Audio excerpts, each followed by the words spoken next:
जय राधा माधव कुंज बिहारी।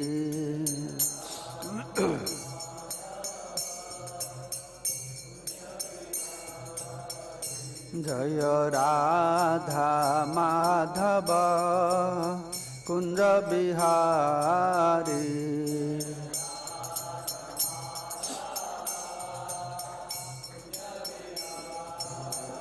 जय गोपी जन वल्लभ गिरिवरधारी।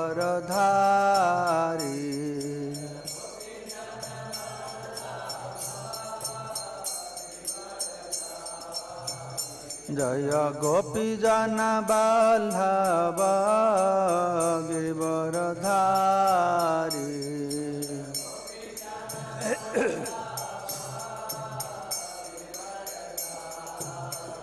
जय जशोदानंदन व्रज जनरंजन।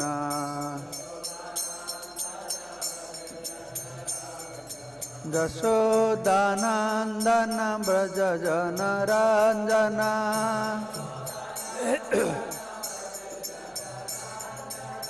जमुना तीरा बनचारी।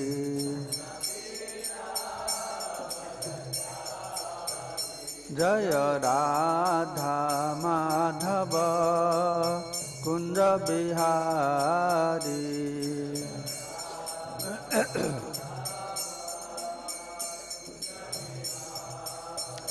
जय राधा माधव कुंज बिहारी।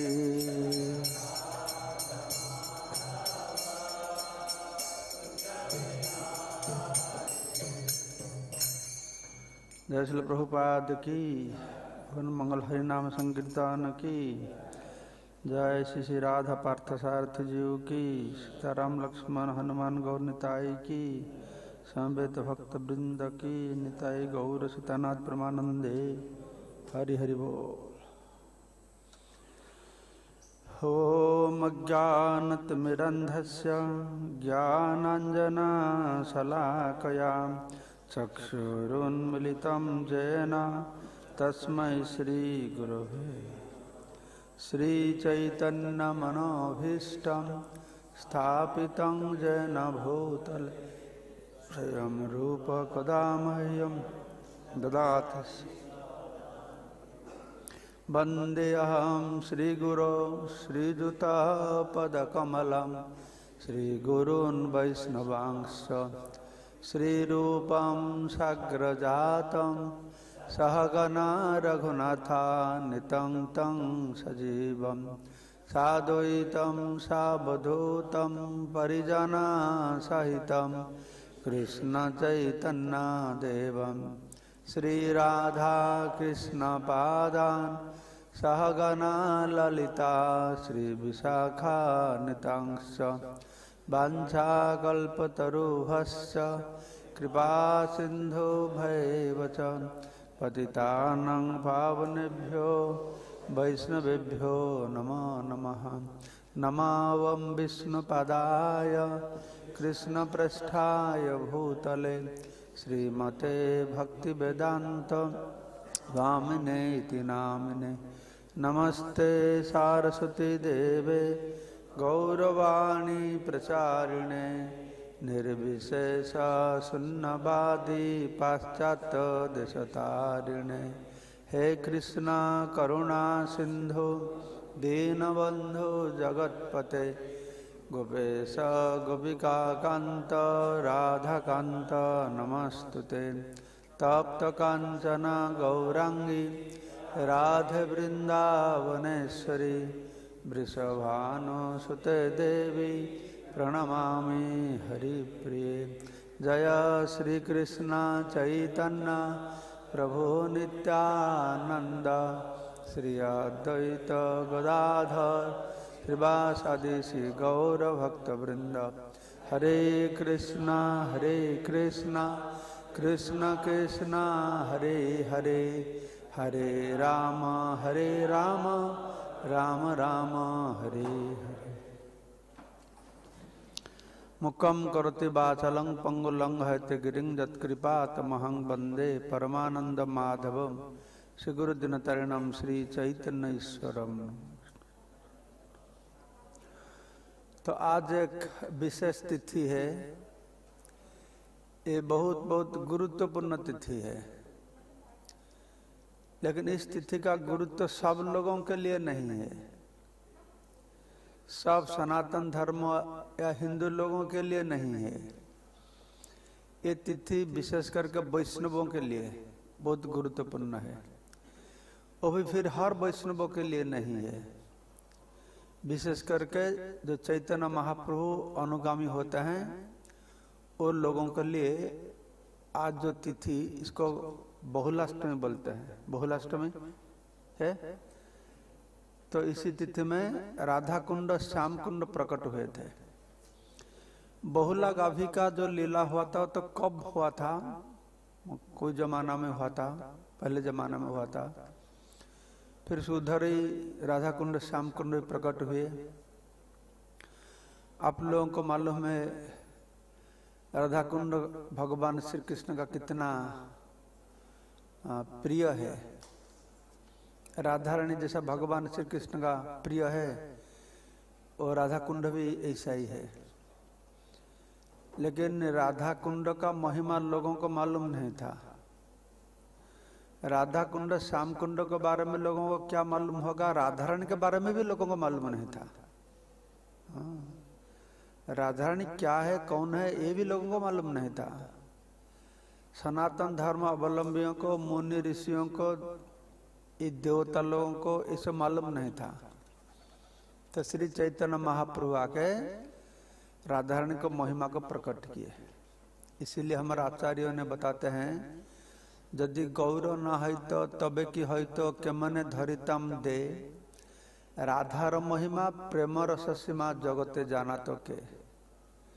चैतन्य महाप्रभु नहीं आते थे तो कैसा मैं जीवन धारण कर सकता था। राधा रानी का उन्नत उज्जवल प्रेम के बारे में इस जगतवासियों को कौन जानकारी, कौन उसको संदेश दे सकता था। तो चैतन्य महाप्रभु आके राधा कुंड श्याम कुंड को, जो राधा कुंड श्याम कुंड लुप्त हो गए थे, लुप्त नहीं हुए थे, गुप्त हो गए थे, लोगों को मालूम नहीं था। तो श्री चैतन्य रूप में भगवान श्री कृष्ण आए। ब्रजेंद्र नंदन जय सचसुत हैल से बलराम, बलराम हैल निताय। तो भगवान श्री कृष्ण का एक अपूर्ण काम था, एक अपूर्ण काम था और एक अपूर्ण कामना भी था। दो अपूर्ण थे। कृष्ण भगवान पूर्ण ब्रह्म है ना? नहीं, पूर्ण ब्रह्म है। वो भी जब द्वारका में लीला करते हैं वो पूर्ण ब्रह्म है, वो पूर्ण है। मथुरा में कृष्ण भगवान पूर्णतर है। अब वृंदावन में कृष्ण भगवान क्या बाकी रह गया? पूर्णतम है। लेकिन पूर्णतम होने से भी उनका अंदर में कुछ अभाव रहते हैं। देखिए कितना चमत्कार है। वो सिर्फ पूर्ण नहीं, पूर्णतर नहीं, पूर्णतम भगवान है, तब भी उनका अंदर में अभाव रहते हैं। किसका अभाव? कुछ काम का अभाव है, कुछ कामना का अभाव है, कुछ वासना है, जो वासना का पूर्ति नहीं हुआ, पूर्ण नहीं हुआ। काम का क्या अभाव है? एक तो काम होते हैं, भगवान श्री कृष्णचंद्र द्वापर युग में आके बहुत सारी ज्ञान दिए, विशेषकर गीता का द्वारा बहुत सारी ज्ञान दिए जीव का परम कल्याण के लिए। लेकिन कृष्ण भगवान जब वापस चले गए, 4500 साल अपेक्षा किए थे। कृष्ण सोचते थे मैं तो ज्ञान दे के आ गया, ये लोग भवो कुएं में गिरे पड़े, मैं ज्ञान रूप का रस्सी ये लोग को दिया हुआ, तो ये लोग सब ज्ञान रूप का रस्सी को पकड़ के ये भवकूप से उद्धार पाएंगे। ये कृष्ण को मालूम हो गया जी ये कलिजुग का लोग है, इनका दिमाग बहुत मोटा होता है, सख्त होता है, ये बात से लोग को नहीं होगा। मेरा बात को सुनकर सुधारेंगे, ये नहीं होगा। मेरे को जाके स्वयं करके दिखाना पड़ेगा। अपने आचार्य धर्म जीवेरे सिखाया। मेरे को आचरण करके मेरे को कैसे भक्ति करेंगे, मेरे को दिखाने पड़ेगा। एक काम अधूरा था, इसीलिए कृष्ण भगवान को चैतन्य रूप में आना पड़ा। और कामना वासना भी पूर्ण नहीं हुआ था, 3 वासना पूर्ण नहीं हुआ था, उसको जानकारी करने के लिए शिराधया प्रणय महिमा कीदृशिवा नैव, ये एक कारण था। ये वासना पूर्ण नहीं हुआ। राधारानी का महिमा, प्रेम का महिमा कैसा है। मैं जो सर्वशक्तिमान है सबको नियंत्रण करता हूँ, इनका अंदर में कैसा प्रेम है, मेरे को भी नियंत्रण करता है। ये कैसा प्रेम है। शिराधया प्रणय महिमा कीदृशिवा नैव, और एक है स्वाद्यजन अद्भुत मधुरिमा कीदृशिवा मध्य। इसका तो प्रेम का महिमा है, तो मेरा क्या महिमा है ना, मेरा अंदर में ऐसा क्या चीज है। स्वाद्यजन अद्भुत मधुरिमा, मेरा अंदर में क्या अद्भुत चीज है, इतना स्वाद, इतना टेस्ट है। स्वाद्यजन अद्भुत मधुरिमा कीदृशिवा मध्य, वो कैसा है। इसका मतलब महाभाव स्वरूपिणी राधारानी का प्रेम का उत्कर्षता समझने के लिए स्वयं अंदर में जो माधुर्यमा है उसको भी जानकारी करने के लिए, दोनों को जानकारी करने के लिए। और क्या है, तृतीय कारण था सौख्यम जस्य मदनुभवत, तो मेरे को अनुभव करते हैं, मेरा सेवा में युक्त होते हैं, इन लोगों को क्या सुख प्राप्त होता है। सौख्यम जस्य मदनुभव बेति लोभा, कृष्ण भगवान का लोभ हुआ। 3 वासना उनको पूर्ण नहीं हुआ, तो पूर्णतम भगवान होने से भी इस 3 वासना को पूर्ण करने के लिए पूर्णतम भगवान आए गौरांग रूप में, वो परिपूर्णता प्राप्त करने के लिए। पूर्णतम शेष नहीं है, इंग्रजी में तो पूर्णतम शेष है, पूर्णतर पूर्णतम, लेकिन और एक लेवल है। वो क्या है, क्या है, मैं बोला ना अभी, हाँ, परिपूर्णतम। परिपूर्णतम क्या है, पूर्णतम तो हो गया, फिर परिपूर्णतम क्या है। परिपूर्णतम मतलब, हाँ, जैसा परिप्रश्न ना बोलते हैं ना, हाँ, परिपूर्ण, परिप्रश्न, परिधि। परिधि मतलब एक गोल बनाता है ना, उसको परिधि बोलते हैं ना, सर्कमफेरेंस, और कुछ बाकी नहीं रहेगा उसके बाद। तो परिपूर्ण, इसका ऊपर कुछ नहीं। ऐसा मत सोचो मैं तो पूर्ण हूं, बस हो गया, पूर्ण है। लेकिन उसका ऊपर फिर है, क्या है ना, पूर्णतर है, मैं पूर्णतर हो गया। नहीं नहीं नहीं, उसका ऊपर भी है, क्या है ना, पूर्णतम है। लोग सोचोगे सबसे श्रेष्ठ है पूर्णतम, लेकिन उसका ऊपर और भी है, क्या है वो, क्या है, क्या है, परिपूर्णतम। तो श्री चैतन्य महाप्रभु में आए, तो महाप्रभु रूप में आके कृष्ण भगवान राधारानी को महिमा को प्रकट किए। राधारानी इतना प्रिय है, राधा कुंड भी इतना प्रिय है। राधा कुंड का महिमा बहुत होता है। लोगों को तो सिर्फ भक्त लोगों को, बाहर का लोगों को नहीं, भक्त लोगों को सिर्फ ये मालूम है राधारानी कृष्ण के साथ रास लीला करते हैं, सिर्फ माधुर्य लीला करते हैं, मधुर रस में आनंद लेते हैं, ऐसा नहीं। भगवान का जैसा माधुर्य लीला होता है, माधुर्य भाव भी होता है। ऐश्वर्य लीला संपादन करते हैं, ऐश्वर्य भाव भी होता है। भगवान का उदार्य भाव होता है, उदार होता है। राधारानी का भी वैसा ही, उनका माधुर्य भाव है, ऐश्वर्य भाव है। ऐश्वर्य भाव में ऐसा वर्णन आता है पुराण में, कभी एक, मेरा पूरा स्टोरी याद नहीं है, एक असुर लोग देवताओं को आक्रमण करते थे। देवता लोग भगवान विष्णु के पास गए, जैसे हर समय में जाते हैं, लेकिन भगवान विष्णु ने बताई ये जो असुर है हमको, मैं भी कुछ नहीं कर पाऊंगा, तुम राधारानी के पास जाओ, वो इन लोग को ठीक साइज कर देगा इन लोग को। फिर उन लोग गए, राधारानी उनको साइज किया, तो उनका ऐश्वर्य भाव भी है।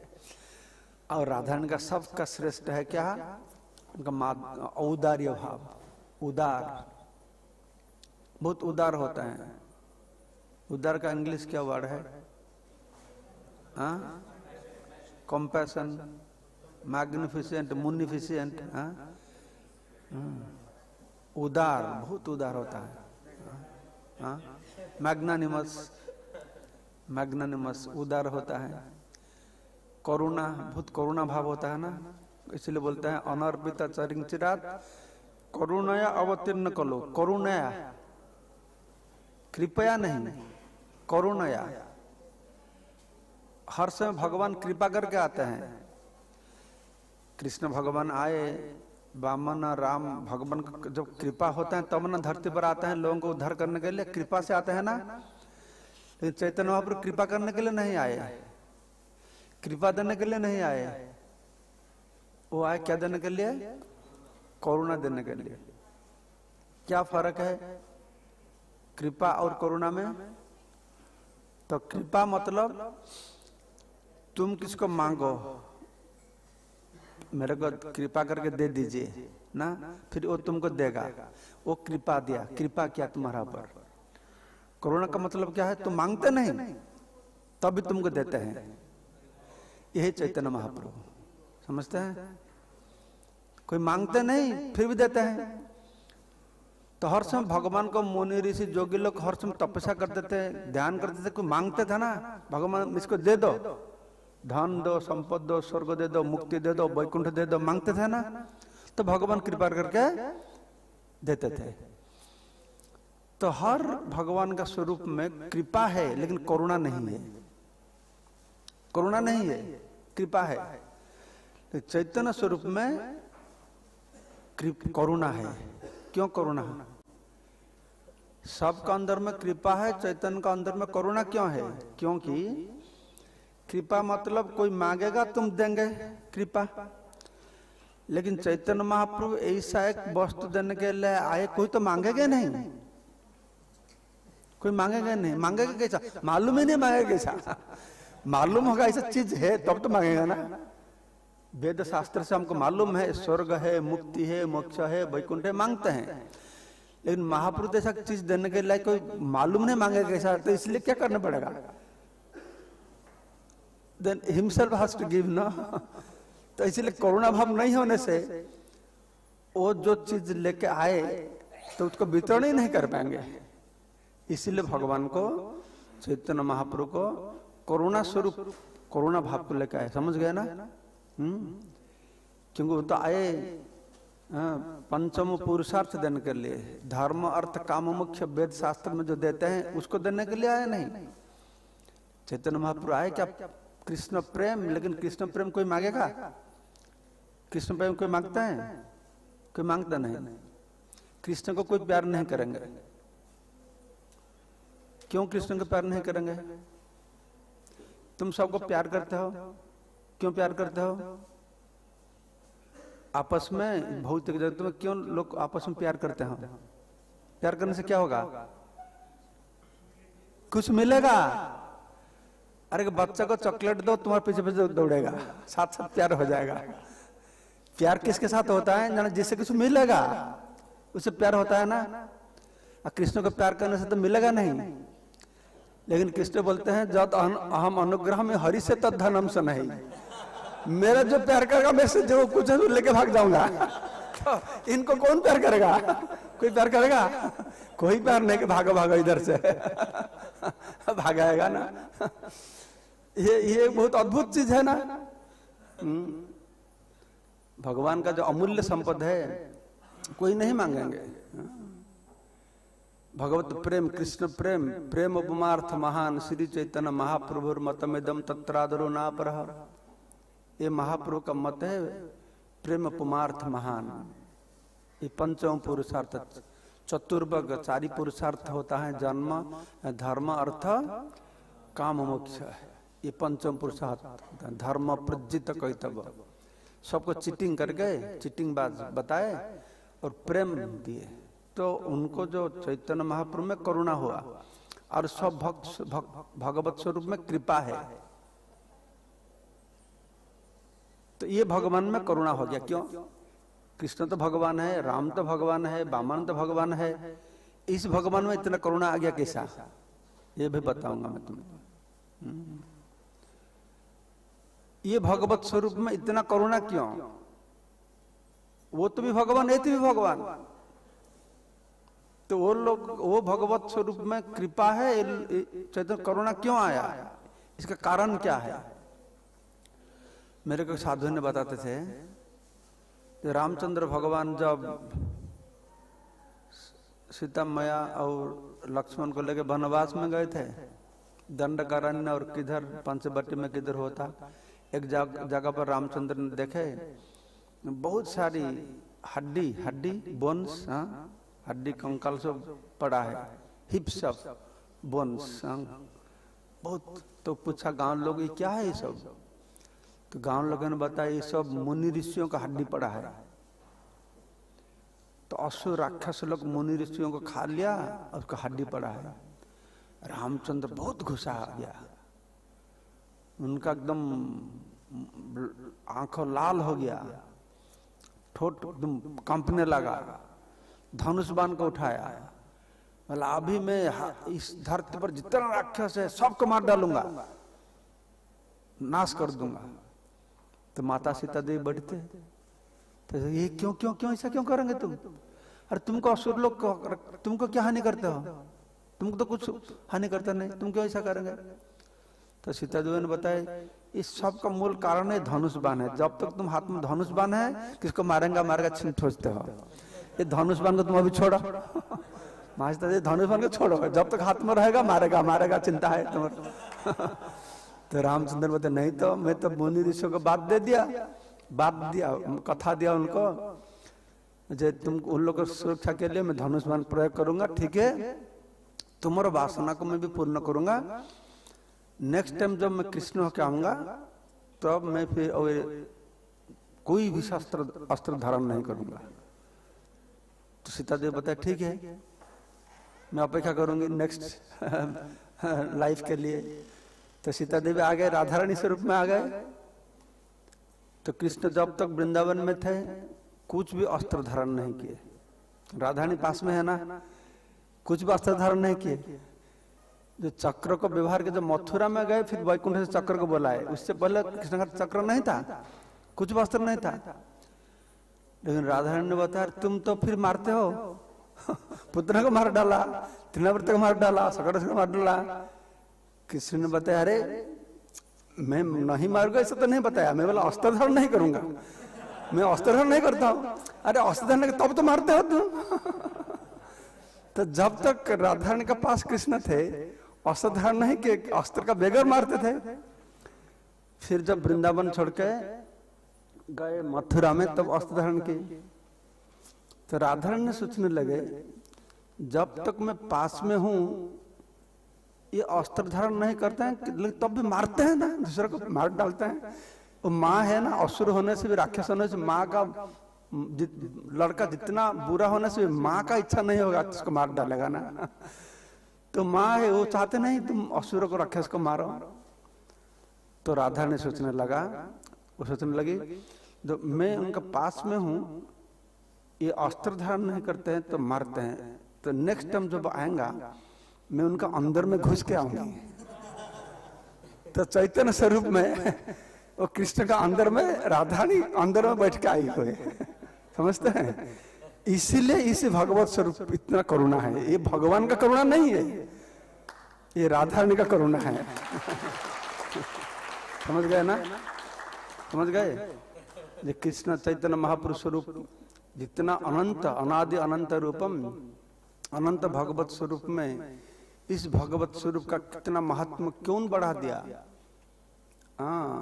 राधा रानी, राधा कृष्ण प्रणय विकृति लादिनी शक्ति रस्मात, ये राधा भाव दूती सुबलितम नवमी कृष्ण स्वरूपम। राधा रानी का भाव, वो भगवान को इतना महान बनाया है।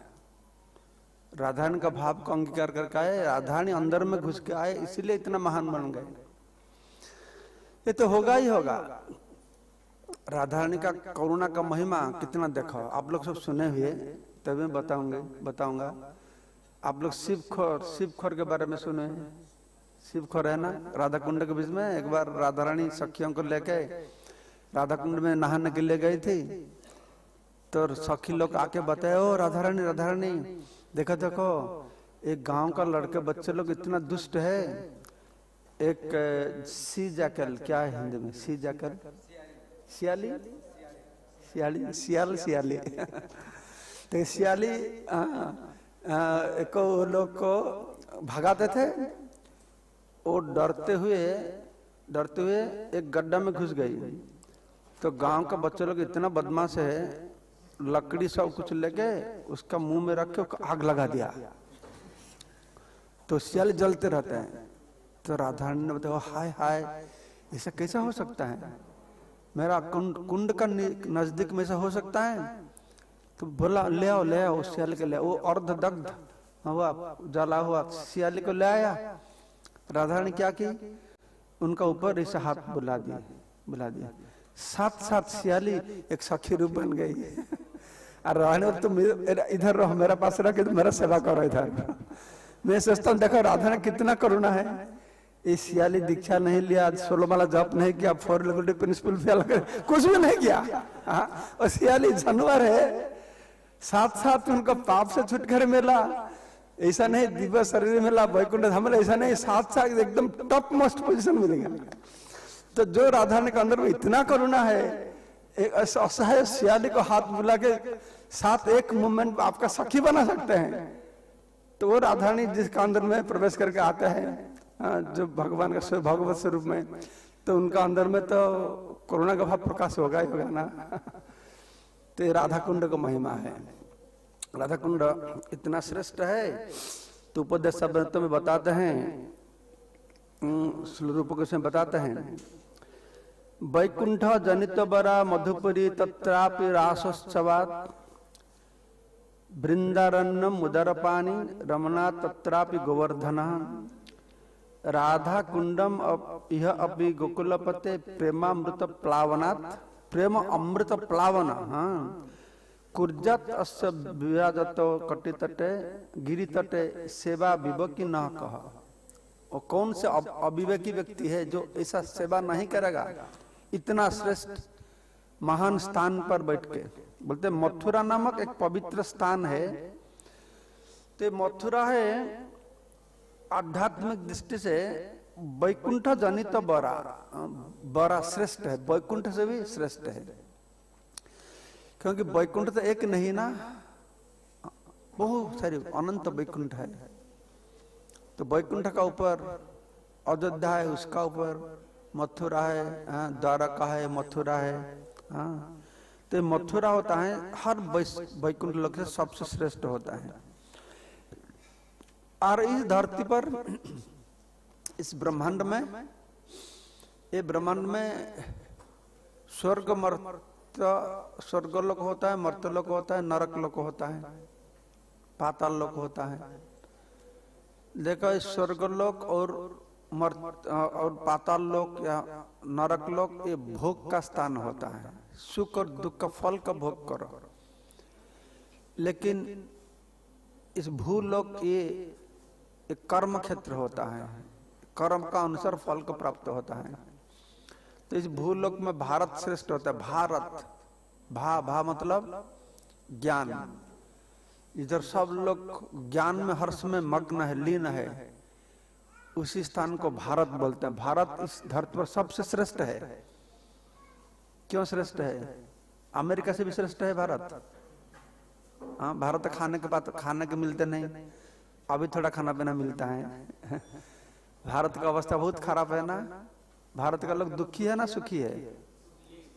सुखी है। देखने के लिए दुखी लगता है, लेकिन भारत तो तपस्या का स्थान है। ये तपोभूमि है। तपोभूमि मतलब तो दुख है ना। भारत के लोग दुखी है, लेकिन तपोभूमि है ना। तपोभूमि मतलब क्या है? कष्ट करने पड़ता है, कष्ट उठाने पड़ता है। हाँ, लेकिन भारत सबसे श्रेष्ठ है। कोई पूछा, विदेश में गया था, विदेश में पूछा तो तुम्हारा भगवान पृथ्वी में इतना जगह भारत में क्यों आते हैं? हर समय भारत ही अवतीर्ण होता है, दूसरा जगह पर क्यों अवतीर्ण होता है? मैं बता, देखो भारत में दिन 24 घंटा, रात 12 घंटा, रात को 12 घंटा होता है। दुनिया में दूसरा जगह पर 12 घंटा नहीं होता है। तो मुनि ऋषि लोग को होता है ब्रह्म मुहूर्त, भारत में ब्रह्म मुहूर्त होता है। और शिव मुहूर्त शाम का टाइम। तुम स्वीडन जाओ 11 बजे, दोपहर 11 बजे भी तुम सूरज को देख पाएंगे। तो गायत्री करने कैसे बैठ के शाम को 6 बजे 7 बजे गायत्री करके, सूरज तो सर का ऊपर है। तो इसीलिए पृथ्वी में दूसरा जगह पर भगवान आते नहीं, इसीलिए भारत में ही यथार्थ स्थान है। क्योंकि भारत में ब्रह्म मुहूर्त है। सुबह का समय को ब्रह्म मुहूर्त बोलते हैं, शाम का समय को शिव मुहूर्त बोलते हैं। दूसरे राज्य पर नहीं। ग्रेटर इंडिया, ग्रेटर इंडिया में होता है। यूरोप जाओ, अमेरिका जाओ, नॉर्थ पोल साउथ पोल, तो नॉर्थ पोल में तो 6 महीना रात होता है, 6 महीना दिन होता है। उधर कब गायत्री करेंगे? साल में एक बार गायत्री करेंगे। होगा ना? वो प्रैक्टिस के लिए नहीं है। हाँ, वो धर्म प्रैक्टिस, इसलिए भगवान आते नहीं होते, मुनि लोग आते हैं। तो इस भारत में जो मथुरा होता है, ये मथुर बहुत श्रेष्ठ है। हाँ, तत्रापि, हाँ, मधुपुरी वैकुंठ जनित बरा मधुपुरी तत्रापि रासोत्सवाद वृंदारण्यम। क्योंकि भगवान तो ये मथुरा में स्वयं प्रकट किए थे। भगवान जो वेद वेदांत उपनिषद शास्त्र ने जो बात को बताया गया, भगवान अजय है। अजय मतलब क्या है? जिनका जन्म नहीं है। तो भक्त लोगों को वासना को पूर्ण करने के लिए, भक्त लोग को आनंद प्रदान के लिए वेद वेदांत उपनिषद सबका बातों को तोड़ के भगवान इधर प्रकट हुए, दर्शन दी। इतना महिमा है ये मथुरा का। और मथुरापुरी में श्रेष्ठ वृंदावन, वृंदावन जो दिव्य वन है, वृंदावन है, वृंदावन है। मैं ट्राइबल एरिया में प्रचार करता हूँ, जंगल में जाके, वन जंगल में जाके। इंडिया इसकन ट्राइबल का इनिशिएटिव है। मैं लोग को बोलता हूँ, तुम देखो हमारा हिंदू लोग तो ट्राइबल लोग को बहुत बुरा नहीं, छोटा करके मानता है, नेग्लेक्ट करके मानते हैं। मैं लोग को बता, देखो तुम ट्राइबल लोग को श्रेष्ठ हो। क्यों? अरे हमारा भगवान भी ट्राइबल है। कैसा? अरे देखो राम भगवान है तो वनवासी है ना, तुम वनवासी, वो भी वनवासी है। रामायण में तुम रामचंद्र 18,000 साल उनका लाइफ स्पैन था, 18,000 साल था ना। तुम लोग रामायण में कितने साल के बारे में बात सुनते हो? 14 साल के बारे में, ठीक है ना। और 18,000 साल क्या करते कि मालूम है? किसी को मालूम नहीं है। तो हम तुम लोग वनवासी हो, राम भी वनवासी है। और हमारा कृष्ण किधर का वासी है? वन, वृंदावन। वो वनवासी है ना। हाँ, ये तो द्वारका चले गए बाद में, लेकिन मन किधर था? द्वारका में था, वन में था। और हमारा जगन्नाथ भगवान किधर रहने वाला है? वही वन वाले नहीं, सिर्फ ट्राइबल का पुजारी था उसका। उसमें तो ब्राह्मण नहीं था। हाँ, ट्राइबल ही पुजारी था ना। वो फल खिलाता था, सब कुछ करता था। हाँ, मैं आंध्र प्रदेश तिरुपति में गया था, उधर भी सुना वो जो श्रीनिवास, वो ट्राइबल का लड़का है। वकुला देवी, माँ जसोदा, ये ट्राइबल लेडी होके जन्म हुई थी उधर, माता महाराज, ठीक है ना। और वकुला देवी ट्राइबल का बहुत बड़ा रोल है। तो लेकिन ट्राइबल का महत्व हम लोग समझते नहीं। अमेरिका यूरोप 1000 किलोमीटर दूर से क्रिश्चियन लोग आके सबको क्रिश्चियन बना देते हैं लोग। तो इसलिए यह बहुत बड़ा जिम्मेदारी हम लोगों का है। हाँ, हम लोग बहुत कंफर्ट जोन में रह के प्रचार करने के लिए बहुत आदत है हम लोग का, लेकिन थोड़ा कंफर्ट जोन छोड़ के उधर भी जाने पड़ेगा। 4 और क्रिश्चियन मुसलमान सब घेर जाएंगे। तब और आनंद से निश्चिंत होकर आप हरिनाम भी नहीं कर पाएंगे। अभी से हम लोग सतर्क नहीं रहेंगे, बहुत बड़ा खतरा ना समय आएगा हमारा। तो वृंदावन दिव्य वन है, वो श्रेष्ठ है, क्योंकि वहां कृष्ण ने रासलीला रचाई थी। वृंदावन के वन से भी श्रेष्ठ गोवर्धन पर्वत है, क्योंकि इससे कृष्ण ने अपने दिव्य हाथ में उठाया था। और यह उनकी विविध प्रेममय लीलाओं का स्थल रहा। और इन सब से परम श्रेष्ठ श्री राधा कुंड है, क्योंकि यह गोकुल के स्वामी श्री कृष्ण के अमृतमय प्रेम से अप्लावित रहता है, तब भला ऐसा कौन बुद्धिमान व्यक्ति होगा जो गोवर्धन पर्वत को, पर्वत की तलहटी पर स्थित इस दिव्य राधा कुंड की सेवा करना नहीं चाहेगा। हाँ, तो सब लोग चाहेंगे। तो ये राधा कुंड का आज प्रकट तिथि है, एक विशेष तिथि है, जिसे राधा कुंड में भगवान श्री कृष्ण का राधारण का इतना ऐश्वर्य लीला, माधुर्य लीला, औदार्य लीला हुई थी। तो इसी तिथि में एक असुर आया, क्या नाम है, अरिष्टासुर। एक कौन सा तो हर रोज असुर भेजता था, हर रोज, एक नहीं, सुबह एक भेजता था, दोपहर को भेजता था, रात को, शाम को भेजता था।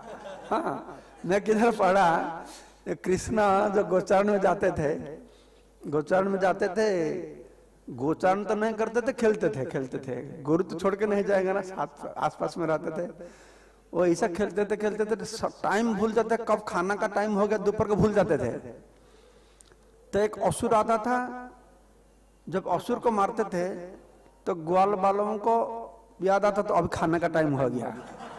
मैंने इतना रेगुलर असुर आते थे, उस जमाने घड़ी नहीं था ना, कैसे मालूम होगा। दोपहर का एक असुर मारे गए, अभी खाने का टाइम आ गया, असुर मार लिया। फिर खाना खाने के बाद फिर खेलते थे, फिर घर वापस जाने के लिए भूल जाते थे। तो फिर शाम को और एक असुर आएगा तो उसको मारेंगे, अभी घर वापस जाने का टाइम आ गया। तो यही से असुर को भेजता था, कृष्ण को मारने के लिए भेजता था। लेकिन जो जाते थे कोई वापस नहीं आते थे, क्योंकि ये वृंदावन धाम है ना, जदगोता नवनिवर्तन थे। असुर लोग भी आते थे, वापस नहीं जाते थे, सब उधर रह जाते थे। तो एक दिन आया ये अरिष्टासुर का सौभाग्य आया।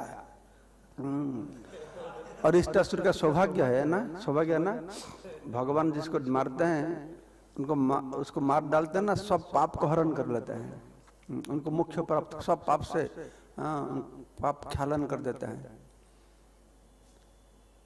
तो बाहर का लोग समझते नहीं, बोलते हैं ये कैसा भगवान है, ऐसा मनुष्य को फाड़ते हैं ना, देखिए ये कैसा भगवान, पाश्चात्य से बोलते हैं। जर्मन में कोर्ट केस कर दिए थे, इस भगवान को कोर्ट में देखा, देखो ये कैसा भगवान को पूजा करते हैं।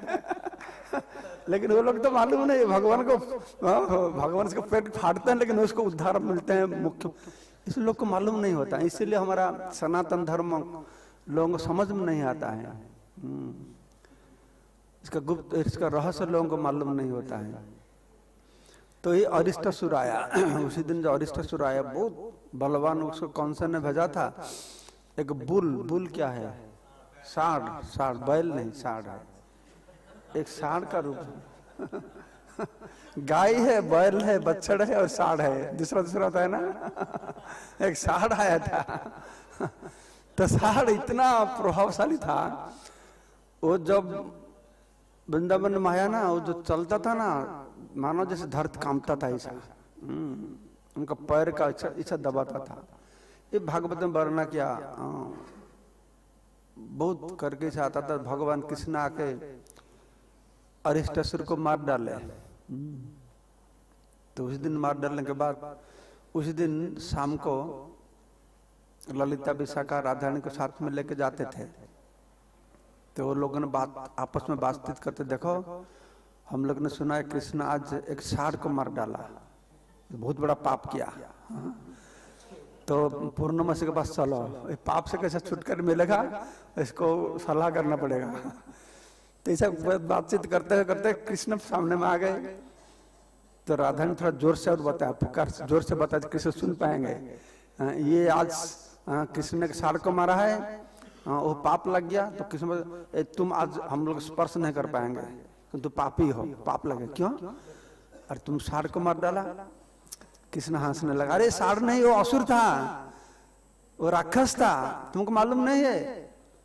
तो राधा ने बोले, तो राक्षस था तो क्या हुआ, वो साढ़ का रूप लेके आया ना, तुमको गोवध पाप हो गया। तेरे गोवध पाप, असुर को मार गोवध पाप होता है। तो राधा ने बताया, तुमको कुछ ज्ञान है, पुराण मालूम है तुमको? अरे वित्रासुर है, वो तो असुर था, इंद्र उसको मार डाला, उसको ब्रह्म हत्या पाप हो गया ना, हो ना नहीं? वो भागने लगा। हाँ, ब्रह्म तो पाप हो गया ना। तो मैं जब पहला बार इसको सुना, मैं सोचने लगा, अरे हम लोग तो शास्त्र में बोलते हैं ये ब्रज गोपिका है, ये ग्वालू नहीं है, उनका ज्ञान नहीं, तपस्या नहीं, वेद मालूम नहीं, कुछ भी मालूम नहीं है, इस सरल भाव में भगवान को विश्वास करते हैं। लेकिन इधर इतना जुक्ति अच्छा दिखाते हैं, भगवान को भी बेवकूफ बना दिया। भगवान इस जुक्ति को श्रवण करते क्या उत्तर नहीं मिला उनके पास, मुंह को नीचू करके खड़ा हो गए। कृष्ण भगवान क्या बोला गए, तो इतना जुक्ति कैसे आ गया एक ग्वालन के पास। 12 में गए, पढ़ाई किए, किधर से ज्ञान आया। देखो हमारा सनातन धर्म अवलंबन में भारत में हमारा बुढ़ी औरत लोग को जो ज्ञान है, बड़े बड़े तपस्वी लोग को भी ज्ञान नहीं होता है।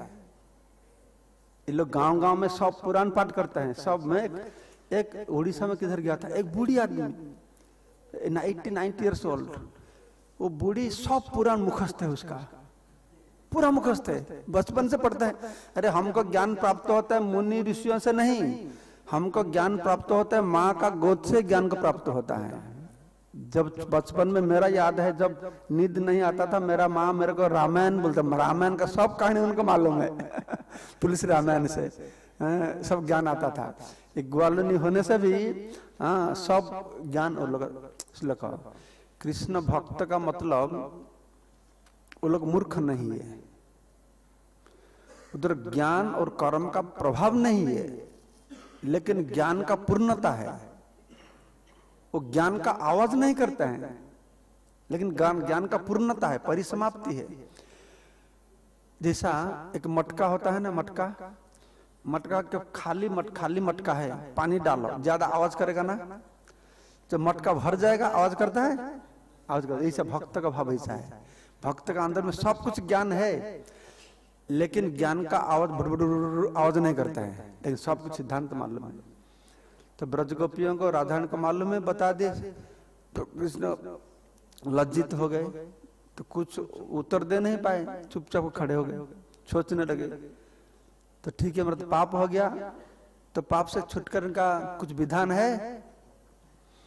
तो राधा एक विधान है, जैसे सब कुछ शास्त्र मालूम है। एक जो गो हत्या करते हैं उनका एक विधान है, तुम सब जितना तीर्थ स्थान है, मैं गार्गी मुनि का क्या डॉटर है ना, डॉटर है ना, गार्गी नाम सुना, गर्ग मुनि का डॉटर, हाँ कन्या है, हाँ। तो उनसे हम लोग सुना है, जो ऐसा पाप करता है सब तीर्थ में जाके नहाने पड़ेगा। कृष्ण ने बताया ठीक है मैं करूंगा, सब तीर्थ में जाके नहाऊंगा। Krishna just starting to go, Braj gopi ने बताया इधर आओ, तुम सब जगह पर जाएंगे नहीं तो मालूम है, कृष्ण का चरित्र अच्छा से मालूम है, तुम थोड़ा इधर उधर जाके आ जाएंगे, बोले सब तीर्थ नहा लिया, ऐसा नहीं होगा, हम लोग सामने में नहाने पड़ेगा। तो कृष्ण ने बताया हाँ ठीक बताया, तुम बताते हो मेरे को सब तीर्थ में नहाने वाले, मैं को सब तीर्थ में जाने पड़ेगा, मैं सब तीर्थ को इधर बुलाऊंगा। हाँ, तो राइट साइड पाँव में एक क्या दिया, पाँव में क्या प्रहार, क्या जमीन पर प्रहार के, तो छोटा गड्ढा हो गया, एक सुंदर कुंड बन गया। और कृष्ण मेडिटेशन करके सब पानी भर दिया उधर, सब तीर्थ जल का न भगवती अंदर से, अंदर से आए भगवती गंगा आ गए।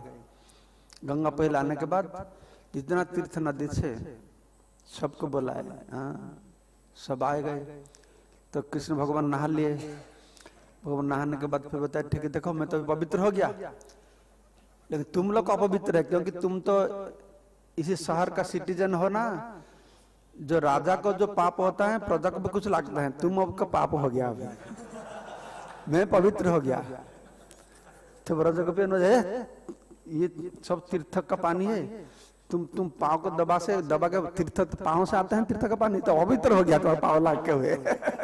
हाँ, तीर्थ जल किधर है, कैसा हम लोग विश्वास होगा।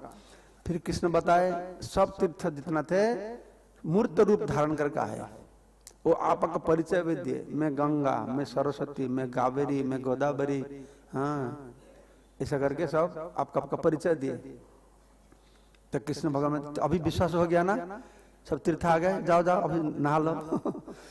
तो राधा ने नहीं नहीं, अरे तुम्हारा पाप सो इधर चला गया, हम लगे लागे तुम्हारा पाप हमारा अंदर में आ जाएगा।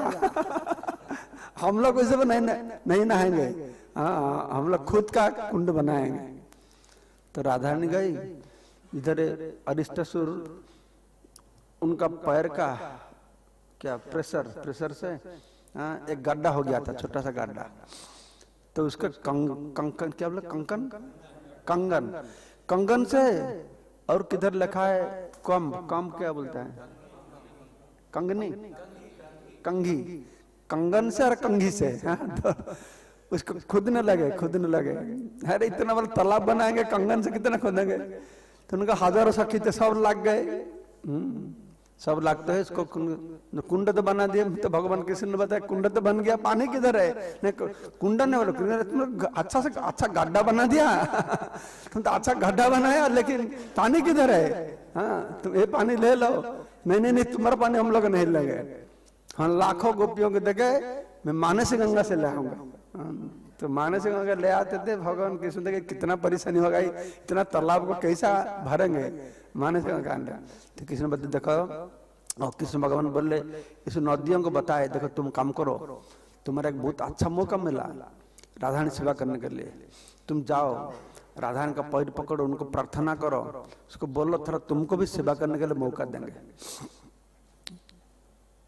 क्योंकि अहंकार है ना, गोपियों ने तुम्हारा कुंड से हम लोग लेंगे, हम लोग का कुंड बनाएंगे। लेकिन अहंकार तब खत्म हो जाता है, जो कोई आके उसको हाँ ठीक है मैं छोटा हूँ, तब अहंकार चला जाता है। तो ये गोपी नदी जाके बताए आपको थोड़ा सेवा का मौका दे दीजिए। हाँ तब ठीक है, तब आओ। अभी तक बोलते नहीं आएगा पड़ेगा, नहीं मेरे को सेवा का मौका दे दीजिए। हाँ आओ अभी आओ।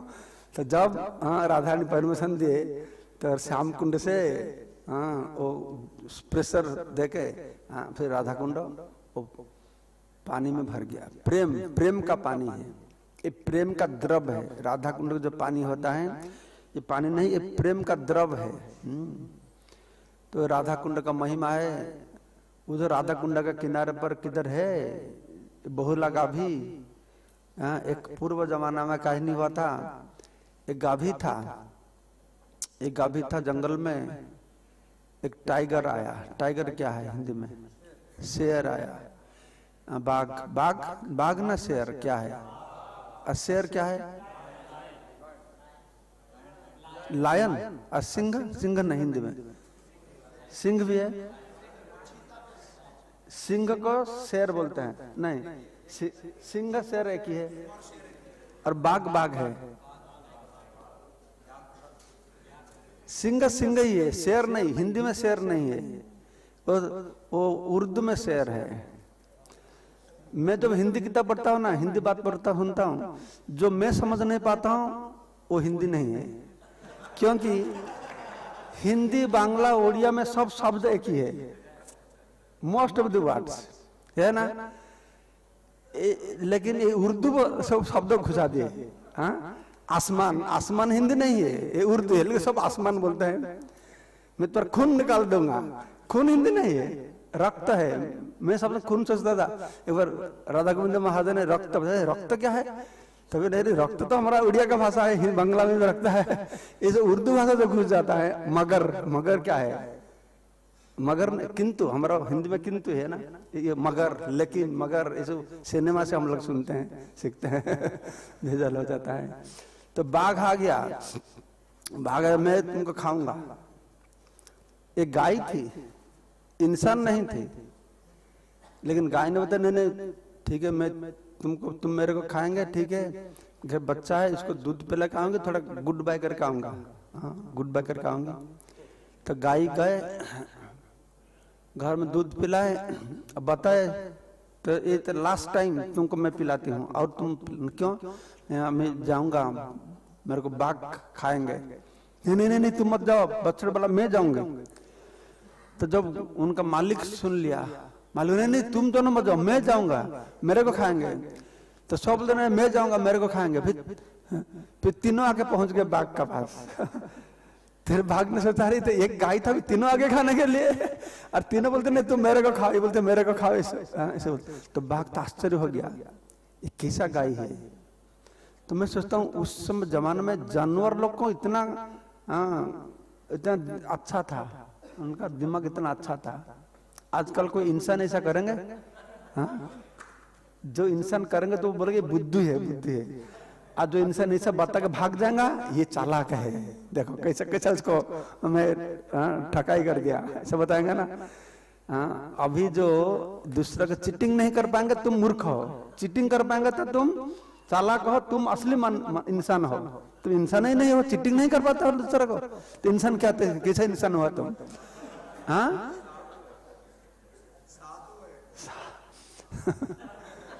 साधु लोगों ने साधु होने के लिए लोग अच्छा मानते नहीं। अब जब कोई लड़का भक्त हो जाता है साधु, पिता माता को बहुत चिंता आ जाता है, मेरा लड़का साधु बन गया, तुम असाधु बदमाश क्यों नहीं बने? तो बदमाशी होता है, तो चोरी करते हैं, तो हाँ मेरा बच्चा कितना अच्छा है, ऐसा। और यूथ फॉर्म में जॉइन करते हैं, सब रोते थे, मेरा साधु क्यों बनते हैं तुम? कोई पिता माता चाहता नहीं मेरे लड़का साधु बन जाएगा, है ना? नहीं, आधा असाधु बदमाश बनेंगे, पॉलिटिकल लीडर बनेंगे, 2-4 मर्डर कर पाएंगे। हाँ, चिंता कर, हाँ मेरा लड़का अच्छा है, मेरा लड़का है। और जो साधु बन जाता है, मेरा लड़का साधु बन गया। ये कॉलेज है ना, कॉलेज में सब उल्टा होता है ना। मैं एक बार देख सोचता हूँ कॉलेज में सब उल्टा होता है, ये भी ऐसा होता है। देखो ऐसा शास्त्र का वर्णन अनुसार, हमारा समाज का स्थिति का अनुसार, जो बुढ़ापा में लोग धर्म करते हैं ना, धर्म कर्म बुढ़ापा में करते हैं।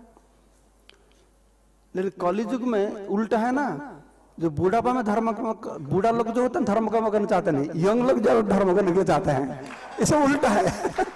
बूढ़ा बूढ़ी होता है, वो लोग मछली खाने छोड़ना चाहते नहीं, घर छोड़ना चाहते नहीं, भजन करना चाहते नहीं, और यंग लोग सब भजन करना शुरू करते, जप माला। पहले जमाने बूढ़ी लोग से इसको पकड़ के घूमते थे, अभी तो इसका का फैशन हो गया, सब जप माला पकड़ के घूमते, बच्चा से शुरू करके यंग सब। तो वो जब गाय आ गए, फिर भगवान उधर आए, भगवान प्रकट हो गए, इसका भी मन का परिवर्तन हो गया, भगवान आके उसका आशीर्वाद दे। तो बहुलाष्टमी, तो बहुला का भी था, इसलिए वो वन का नाम दिया गया बहुला वन, बहुला वन है। जय बहुलाष्टमी की, राधा कुंड श्याम कुंड आविर्भाव तिथि की, गौर प्रेमानंदी, हरि बोल। Thank you so much.